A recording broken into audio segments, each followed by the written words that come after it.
नमस्कार दोस्तों, इंफ्राजोन में आपका स्वागत है। आज की इस वीडियो में हम एफडीआई को देखेंगे तथा उत्तर प्रदेश में एफडीआई कैसी आ रही है, इन सभी चीजों पर विस्तार से चर्चा करेंगे। इसे समझने के लिए सबसे पहले एफडीआई के बारे में जानना जरूरी है। एफडीआई को फॉरेन डायरेक्ट इन्वेस्टमेंट कहते हैं। इसके तहत फॉरेन कंपनीज जिनकी ओनरशिप दूसरे देश में होती है वो किसी बिजनेस में डायरेक्ट इन्वेस्टमेंट करती हैं। दोस्तों, एफडीआई की बात करें तो इसमें कैपिटलिस्ट इकोनॉमी या फिर एक डेवलपिंग नेशन में निवेश करते हैं, जैसे कि यूएस, यूरोप और चाइना विकासशील देशों में निवेश करते हैं। वहाँ से बड़े बड़े उद्योगपति विकासशील देशों में निवेश करते हैं जहाँ की इकोनॉमी में तीव्र परिवर्तन हो रहा होता है। हालांकि कंपनीज अपने देश से भी प्रोडक्शन करके डेवलपिंग नेशन में एक्सपोर्ट कर सकती हैं, लेकिन इससे प्रोडक्ट की कॉस्ट काफी बढ़ जाती है और डेवलपिंग नेशन में मिडिल क्लास और लोअर क्लास ज्यादा होने के कारण वहाँ पर चीजें महंगी होने के कारण उनकी सेल ज्यादा नहीं हो पाती। इस कारण वो ऐसे क्षेत्रों की तलाश करते हैं जहाँ पर निवेश करने की सारी सुविधाएं हो, जिससे वो सस्ते में माल बना सकें और उन चीजों को वहां पर बेच सकें। और आज के समय में इसका सबसे अच्छा उदाहरण है चाइना। अभी दोस्तों यहाँ पर मार्केट की बात करते हैं तो एफडीआई के कारण ताइवान, चाइना जैसी इकोनॉमी सामने उभर कर आई है, रैपिड ग्रोथ देखी है और आज के समय में इनको हम वर्ल्ड का मैन्युफैक्चरिंग हब कह सकते हैं। पूरी दुनिया की ज्यादातर इकोनॉमी इन पर टिकी हुई है। दोस्तों, एफडीआई गरीब देशों में बदलाव ला सकते हैं। एफडीआई को अट्रैक्ट वो देश कर सकते हैं जहाँ पर बड़ी मेन पावर हो, स्टेबल गवर्नमेंट हो, इन्वेस्टर फ्रेंडली पॉलिसीज हो गवर्नमेंट की, इसके अलावा अच्छा इंफ्रास्ट्रक्चर हो। इंफ्रास्ट्रक्चर पे अभी देश काफी तेजी से निवेश कर रहा है। दोस्तों, एफडीआई मुख्यतः 3 तरीके की होती है, हॉरिजॉन्टल, प्लेटफॉर्म और वर्टिकल। दोस्तों, हॉरिजॉन्टल एफडीआई में दूसरे देशों में एक ही प्रकार के काम करने वाली कंपनियों में निवेश करते हैं तो उसे हम हॉरिजॉन्टल एफडीआई कहते हैं। जैसे कि स्पेन बेस्ड जारा फर्म ने फैब इंडिया में इन्वेस्टमेंट किया। कॉन्ग्लोमरेट एफडीआई, जिसमें इन्वेस्टर उस देश में अलग प्रकार की कंपनी में निवेश करते हैं जो उनके सेक्टर से काफी अलग होती है। जैसे कि वॉलमार्ट, जो कि एक रिटेल कंपनी है, वो टाटा मोटर्स में इन्वेस्ट करती है। टाटा मोटर्स एक ऑटोमोबाइल कंपनी है, जबकि वॉलमार्ट एक रिटेल बेस्ड कंपनी है। वर्टिकल एफडीआई, इसके तहत इन्वेस्टर उस देश के अंदर प्रोडक्शन और सेल की सप्लाई को अपने कब्जे में ले लेते हैं उस क्षेत्र में निवेश करके। जैसे कि Swiss based Nescafe coffee firm में निवेश करती है। प्लेटफॉर्म एफडीआई, इसके तहत जब कोई विदेशी कंपनी अपने मैन्युफैक्चरिंग बेस में निवेश करती है जो कि उसके देश में नहीं होता है, उसको हम प्लेटफॉर्म एफडीआई कहते हैं। इसका एक उदाहरण देखें तो फ्रांस बेस्ड परफ्यूम ब्रांड जिसका नाम चैनल है, उसका मैन्युफैक्चरिंग बेस यूएसए के अंदर है, लेकिन उसकी डिमांड एशिया और यूरोप के अंदर है। वो निवेश यूएसए में करता है अपने मैन्युफैक्चरिंग बेस में, लेकिन वहाँ से जो भी चीज मैन्युफैक्चर होती है उसकी सप्लाई वो एशिया और यूरोप में करता है। यहाँ पर दोस्तों भारत के अंदर करीब 63 ऐसे सेक्टर्स है जहाँ पर एफडीआई को अप्रूव किया गया है। इसमें service sector, computer software and hardware, telecommunication, trading, automobile industry, construction. दोस्तों, कंस्ट्रक्शन को 2 सेक्टर में डिवाइड किया गया है। पहला है एक नेशनल इंफ्रास्ट्रक्चर पे जो इन्वेस्टमेंट होता है, दूसरा जो टाउनशिप, हाउसिंग प्रोजेक्ट्स, बिल्डिंग, इन सब पे निवेश होता है। वहीं drug, pharmaceutical, chemical, fertiliser, hotel and tourism, इन सब में भी निवेश होता है। ये टॉप 10 सेक्टर्स हैं जहाँ पर सबसे ज्यादा एफडीआई अट्रैक्ट होती है और इसमें दोस्तों हमारा सर्विस सेक्टर लीड करता है। दोस्तों, देश के अंदर आईटी कंपनीज, सॉफ्टवेयर कंपनीज, इनका दबदबा है और ये काफी अच्छी बात है कि देश का सर्विस सेक्टर काफी मजबूत है। ये बड़े बड़े देशों को टक्कर देता है और काफी अच्छा स्थान है इसका। इसमें प्राइवेट कंपनियों की महत्वपूर्ण भूमिका है। लेकिन दोस्तों, दिक्कत की बात यह है कि यहाँ पर जॉब्स बहुत कम है।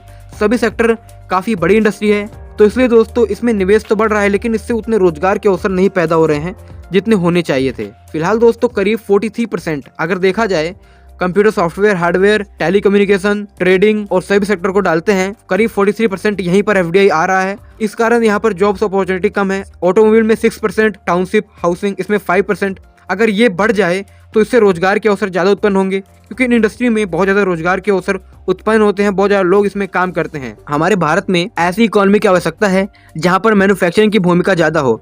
हम सभी सेक्टर को साइड नहीं कर रहे हैं, लेकिन दोस्तों सभी सेक्टर जो है इसकी भूमिका बहुत बढ़ गई है, लेकिन यहाँ पर बहुत कम लोग काम करते हैं। तो इसलिए सरकार को कंस्ट्रक्शन, इन सब में निवेश आकर्षित करने की ज्यादा जरूरत है। खैर, आज की इस वीडियो में हम एफडीआई को देखेंगे उत्तर प्रदेश के अंदर और पूरे भारत के अंदर इसका कैसा इन्फ्लो रहा है और इसका बाद में हम एनालिसिस करेंगे। इसको समझने के लिए हमने लेटेस्ट गवर्नमेंट की एफडीआई फैक्ट शीट के माध्यम से यहाँ से जानकारी ली। दोस्तों, इससे पहले भी मैंने एफडीआई फैक्ट शीट पर वीडियो बना रखी है और बता रखा है। मैंने एक गलती कर दी थी। 2018 तक जो एफडीआई आती थी वहाँ पर आरबीआई के जो रीजनल ऑफिस है उनके अनुसार कितना फंड आया है उस क्षेत्र में उसका दिखाया जाता था। दिल्ली के अंदर ग्रेटर नोएडा, गुरुग्राम, इन सभी क्षेत्रों में जो एफडीआई आता था वो दिल्ली में दिखाया जाता था।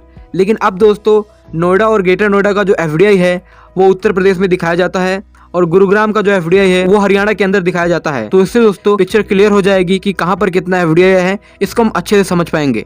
यहाँ पर 2018, 19, 20, 2021 तक के आंकड़े लिए गए हैं। तो दोस्तों अप्रैल 2018 से दिसंबर 2018 तक के आंकड़े देखें तो करीब 56,346 करोड़ का एफडीआई महाराष्ट्र ने अट्रैक्ट किया और एफडीआई इनफ्लो में सबसे ज्यादा योगदान इसी का रहा। करीब 30% योगदान महाराष्ट्र का उस टाइम रहा। इस टाइमलाइन में यूपी का प्रदर्शन काफी बुरा रहा। फाइनेंशियल ईयर 2019-20 में अप्रैल से सितंबर तक दोस्तों यहाँ पर ध्यान देने वाली बात यह है कि जब हम फाइनेंशियल ईयर 2019-20 की बात कर रहे हैं तो हम 2019 का ही टाइमलाइन देख रहे हैं। तो आप ऐसा मत समझ लीजिए कि अप्रैल 2019 से सितंबर 2020 तक का आंकड़ा है। ये 2019 का ही आंकड़ा है अप्रैल से सितंबर तक का। तो यहाँ पर करीब 25,316 करोड़ की एफडीआई महाराष्ट्र ने अट्रैक्ट की और टोटल एफडीआई इनफ्लो में 29% योगदान इसका रहा और यूपी का एफडीआई इनफ्लो में योगदान 0.2% रहा, जो कि बहुत कम था। वेस्ट बंगाल का यहाँ पर योगदान 1% के आसपास था। अक्टूबर 2019 से दिसंबर 2020 तक के आंकड़े देखे तो इसमें दोस्तों गुजरात ने काफी अच्छा प्रदर्शन किया। यहाँ पर गुजरात के अंदर 1,77,052 करोड़ की एफडीआई अट्रैक्ट की गई। तीसरे स्थान पर कर्नाटका रहा 14% के योगदान के साथ। वेस्ट बंगाल 0.78% का योगदान रहा। यूपी का एफडीआई इनफ्लो 0.78% हो गया। दोस्तों अब यूपी का एफडीआई इनफ्लो इसलिए बढ़ गया क्योंकि पहले यहाँ पर नोएडा में जो एफडीआई आता था उसको दिल्ली में दिखाया जाता था क्योंकि वहाँ पर हेडक्वार्टर जो था वो दिल्ली के अंदर था। लेकिन अब जो है इतने सारे प्लेटफॉर्म आ गए हैं जिससे आराम से पता लग जाता है कि कौन से राज्य में कितना निवेश गया है। सबका अपना अपना एक इन्वेस्टमेंट प्लेटफॉर्म है। तो इसलिए दोस्तों अब यहाँ पर आसानी से परसेंटेज सरकार निकाल पाती है। तो करीब 0.7% उत्तर प्रदेश का योगदान रहा क्योंकि अब ग्रेटर नोएडा और नोएडा का जो एफडीआई है वो यूपी में दिखाया जाने लगा। अब हम देखते हैं आंकड़े 2021-22 के अप्रैल से दिसंबर तक के। तो यहाँ से सारी चीजें साफ हो जाएंगी। तो दोस्तों यहाँ पर महाराष्ट्र ने करीब 71,856 करोड़ की एफडीआई अट्रैक्ट की है इस टाइमलाइन में। वहीं कर्नाटका ने रिकॉर्ड तोड़ करीब 1,27,565 करोड़ की एफडीआई अट्रैक्ट की है और ये सबसे ज्यादा है इस टाइमलाइन में। और अभी कर्नाटका टॉप पर है एफडीआई अट्रैक्ट करने के मामले में इस फाइनेंशियल ईयर के अंदर और ये काफी बड़ी ग्रोथ है। वहीं गुजरात के अंदर भी एफडीआई इनफ्लो अच्छा रहा है लेकिन इस टाइमलाइन में 15,321 करोड़ की एफडीआई अट्रैक्ट की है गुजरात ने, जो कि कम है। और दिल्ली ने इस टाइमलाइन में 47,343 करोड़ की एफडीआई अट्रैक्ट की है। इसके अलावा दोस्तों हरियाणा का भी ग्रोथ काफी अच्छा रहा है। तमिलनाडु ने बहुत अच्छा ग्रोथ दिखाया है। इसका एफडीआई इनफ्लो में योगदान 3 से 4% हो गया है और ये 5वें-6ठे स्थान पर आ गया है। तो फिलहाल दोस्तों अगर देखा जाए, अगर हम राज्यों की सूची बनाएं तो काफी अच्छा प्रदर्शन ऊपर के राज्य कर पा रहे हैं, नीचे के राज्यों में उतना अच्छा प्रदर्शन रहा नहीं है। लास्ट आंकड़ा देखते हैं तो अक्टूबर 2019 से दिसंबर 2021 तक का ये आंकड़ा है। करीब 27 महीने का आंकड़ा है। इसमें काफी जानकारी दी गई है। यहाँ पर दोस्तों बात करी जाए तो महाराष्ट्र यहाँ पर टॉप पर है।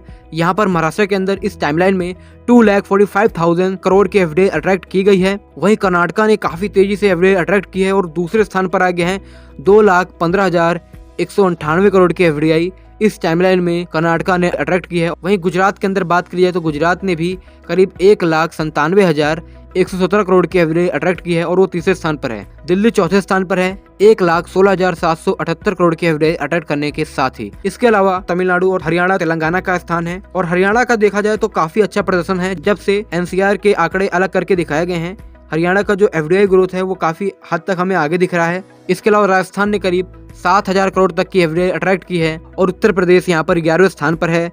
आंकड़ों के हिसाब से अगर ओवरव्यू की बात करें तो इस टाइम में गुजरात और Karnataka top emerging investment destination रहे हैं। बहुत ज़्यादा इन्वेस्टमेंट इन्होंने अट्रैक्ट की है और कर्नाटका ने इस फाइनेंशियल ईयर में एकदम रिकॉर्ड तौर एफडीआई अट्रैक्ट की है और उसने गुजरात को काफ़ी पीछे छोड़ दिया है इस टाइमलाइन में।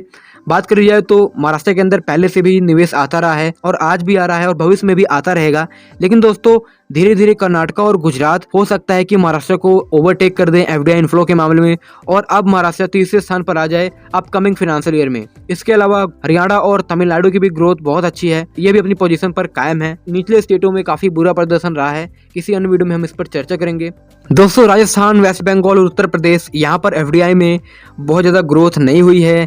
पहले भी ये राज्य इतनी एफडीआई अट्रैक्ट कर लेते थे, बस थोड़ा सा उसमें ग्रोथ देखा गया है। बाकी इनका जो इनफ्लो है उसमें योगदान काफ़ी कम है, तो इसलिए दोस्तों यहाँ पर हम ज़्यादा ग्रोथ नहीं मान सकते। तो जैसे कि हमने शुरुआत में एफडीआई को समझा था, इससे हम ये समझ सकते हैं, पहला ये है कि नोएडा और ग्रेटर नोएडा में एफडीआई कम आती है गुरुग्राम और फरीदाबाद के मुकाबले। इन क्षेत्रों में ज्यादा एफडीआई आती है, खासकर गुरुग्राम के अंदर ज्यादा निवेश आता है नोएडा के मुकाबले। यानी गुरुग्राम की इकोनॉमी बहुत बड़ी है नोएडा के मुकाबले। अभी देखा जाए तो जिन आंकड़ों के हिसाब से एफडीआई आ रहा है वहाँ पर ज्यादा मल्टीनेशनल फर्म है। दूसरी चीज ये है कि उत्तर प्रदेश का जो 80 से 90% एफडीआई है ग्रेटर नोएडा और नोएडा के अंदर ही आता है और किसी शहर में नहीं आता, ना ही आगरा में, ना ही मेरठ में, ना ही लखनऊ में और ना ही कानपुर के अंदर। उत्तर प्रदेश, वेस्ट बंगाल और राजस्थान में कम एफडीआई आने का एक और कारण है कि यहाँ पर पहले भी बड़ी बड़ी मल्टी मल्टीनेशनल फर्म ने निवेश नहीं किया है उतनी बड़ी मात्रा में, ना ही यहाँ पर इंडस्ट्रियलाइजेशन उस प्रकार हुआ है कि फॉरेन डायरेक्ट इन्वेस्टमेंट यहाँ पर आ सके, इसलिए भी ये राज्य पीछे रहे हैं। अब दोस्तों गुजरात और महाराष्ट्र की बात करें तो ये बहुत ही अच्छे तरीके से इंडस्ट्रियलाइज हैं। यहाँ पर पहले भी बहुत सारी मल्टीनेशनल फर्म ने निवेश करा है, तो इनका जो एफडीआई है वो ज़्यादा आना जाहिर सी बात है। जब कोई कंपनी यहाँ पर पहले से अपना प्लान सेटअप कर चुकी है तो मेंटेनेंस के लिए, एक्सपेंशन के लिए, उसको रन करने के लिए निवेश करती ही रहेगी। तो दोस्तों ये आंकड़े काफ़ी बड़े थे, इनको शॉर्ट फॉर्म में आपको समझाया गया है। हर राज्य में अपना अलग अलग पोटेंशियल है और राज्यों ने काफ़ी अलग अलग तरीके से ग्रोथ हासिल की है। दोस्तों यूपी के अंदर एक्सप्रेसवे, अच्छा इंफ्रास्ट्रक्चर है और भी बहुत सारे बड़े बड़े प्रोजेक्ट चल रहे हैं, जैसे कि UP defence corridor, counter magnet cities, लेकिन फिर भी यहाँ पर एफडीआई कम आ रहा है। तो इसके कई सारे कारण हैं। पहला कि यहाँ पर लॉ एंड ऑर्डर जो इशू है, दूसरा हो सकता है कि इन्वेस्टर्स को अभी भी इन राज्यों पे उतना भरोसा नहीं है। ये राज्य अभी कंपटीशन नहीं दे पा रहे हैं, महाराष्ट्र, कर्नाटका और गुजरात को ये एफडीआई डाइवर्ट नहीं कर पा रहे हैं इन क्षेत्रों से। ये एक बड़ा रीजन हो सकता है। इंडिया के अंदर टॉप पॉइंट बन चुके हैं, जो टॉप के राज्य हैं। जो भी इन्वेस्टर भारत के अंदर निवेश करना चाहता है वो सबसे पहले इन्हीं राज्यों को चुनता है। इनको ऐसे ही नहीं हटाया जा सकता, इनको हटाने के लिए बहुत ज्यादा प्रमोशन की जरूरत है। उत्तर प्रदेश को अपनी एक नई इमेज उसको क्रिएट करनी पड़ेगी। अब हम इमेज की बात करते हैं तो जो भी उसके अंदर इंफ्रास्ट्रक्चर डेवलपमेंट हुआ है, लॉ एंड ऑर्डर पे जो भी काम हुआ है, जो भी वो उद्योगपतियों के लिए कर सकता है, वो सब उसे प्रमोट करना पड़ेगा। इन्वेस्टर समिट बहुत ज्यादा ऑर्गेनाइज करने होंगे, तभी जाकर दोस्तों कुछ ना कुछ परिवर्तन आएगा भविष्य में। करीब 5 सालों में हम उम्मीद लगा सकते हैं कि एफडीआई इनफ्लो में उत्तर प्रदेश का योगदान बढ़े, अगर राज्य यहाँ पर अच्छा प्रमोशन करती है। इसके अलावा और भी जो राज्य हैं, जैसे कि राजस्थान, वेस्ट बंगाल, अगर वहाँ की भी सरकारें इन्वेस्टर फ्रेंडली माहौल बना पाती हैं, इसके अलावा उसका प्रमोशन कर पाती हैं, तो वहाँ पर भी एफडीआई इनफ्लो बढ़ सकता है। लेकिन यहाँ पर जरूरत है कि प्रमोशन अच्छे से हो, ताकि जो और राज्य हैं उनको कंपटीशन मिले, तभी यहाँ पर एफडीआई बढ़ेगी। तो गाइस आज की इस वीडियो में इतना ही। अगर आपको ये वीडियो पसंद आए तो वीडियो को लाइक करें, चैनल को सब्सक्राइब करें। धन्यवाद आपका ये वीडियो देखने के लिए। मिलता है नेक्स्ट वीडियो में।